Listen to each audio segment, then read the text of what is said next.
It's a choir lady. Anyway, today I'm going to give you a lecture, a big lecture on religion. No, it's not a lecture on religion, but it is about religion, and it's about saints in particular.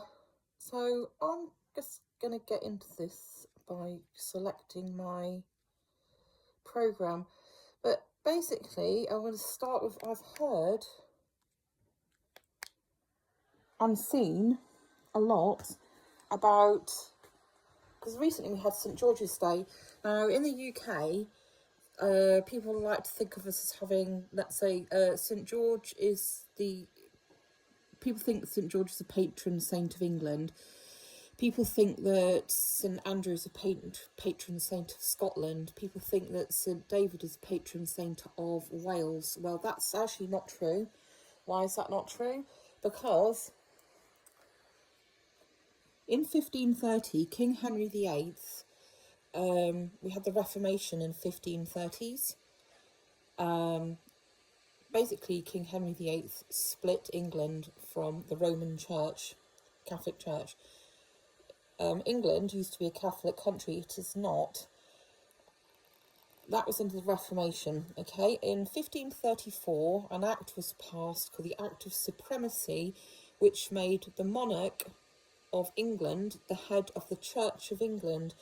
The Church of England is a Protestant church, and in Protestantism, we do not worship and we do not venerate saints. We recognise them, but we don't worship them. We don't venerate them. That's not us, okay? That is for the Catholic Church. And it is the same with St Andrew, and it is the same with St David. Neither Scotland, you have the Church of Scotland, that is not a Catholic church. And in Wales, you know, that's not a Catholic principality. It is not.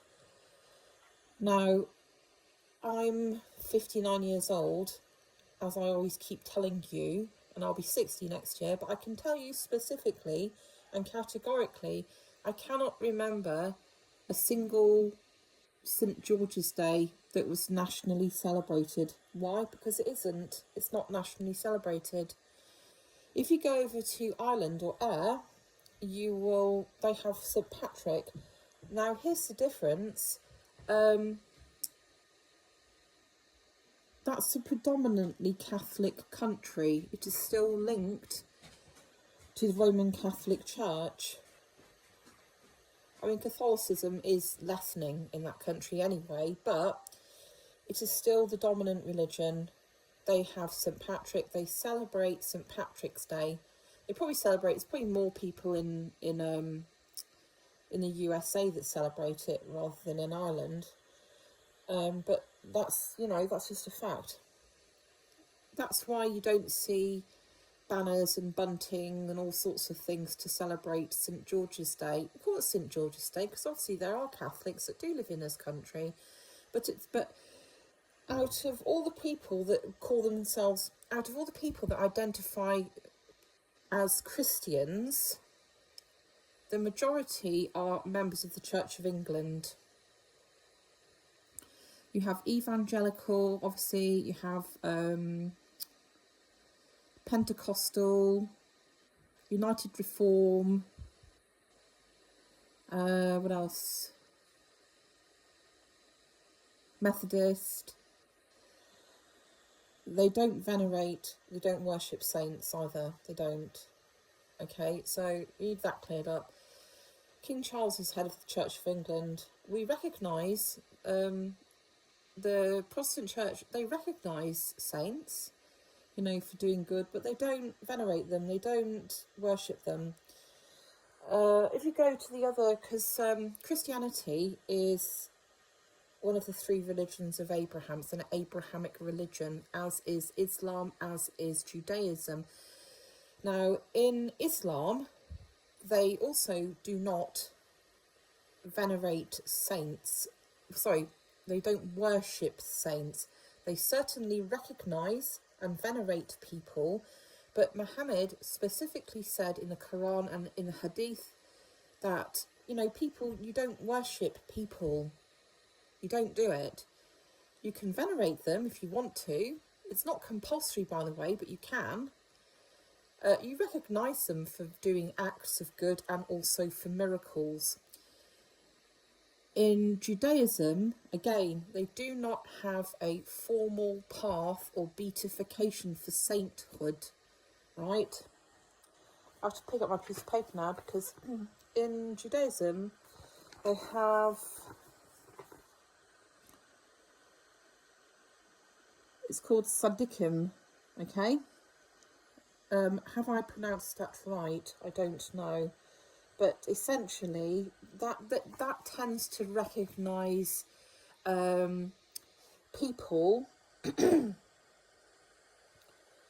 righteous. Yeah, that means either righteous or holy. Okay, and that recognises people that are revered for their knowledge of the Torah. And in Islam, those people are called the people that are venerated, i.e., you know, recognised and admired, if you like, for their acts of good. They're called wali, which translated means friend of God. So for my Muslim friends, have I got that right? I know it's just really the most briefest of explanations, but see, in Catholicism, they have they have thousands of saints. It's a very, very long process to be made to reach sainthood. You have to go through there's a whole process that people have to go through in order for that to happen. In the Church of England, and again, it is the same with Judaism, and it's the same with Islam. People don't worship, if you like, idols and things like that. That's why you won't see, if you go into, say, if you go into a church in the Church of England, most you're ever going to really see would be a cross with maybe depicting Jesus's crucifixion. That will be pretty much it.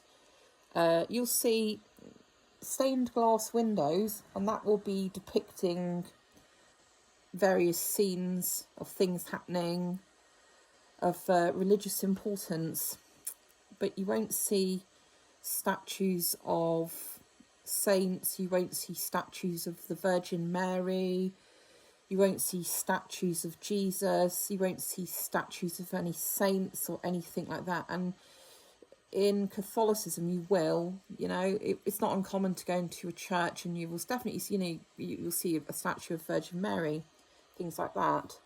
That's how they do things. And again, not in Judaism, you won't see that either, and you won't see that in Islam. We don't, that's not what they do. I'm not talking about other religions like Sikhism or Hinduism or anything like that, or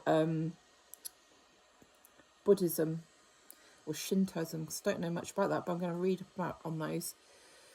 I mean, I do know something about it, of course I do, but probably not enough to want to speak about it. So, of course, each religion has their own religious texts. So, in Christianity, it's the Bible. We have King James' Bible.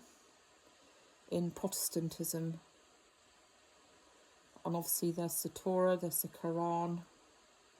That's actually, I think the Torah is made up of 3 books, I think. Can't remember exactly. Could be wrong on that. Maybe you can tell me if I'm wrong or right. Anyway, I've got to make this go now, so I'm finished. But have a good Friday.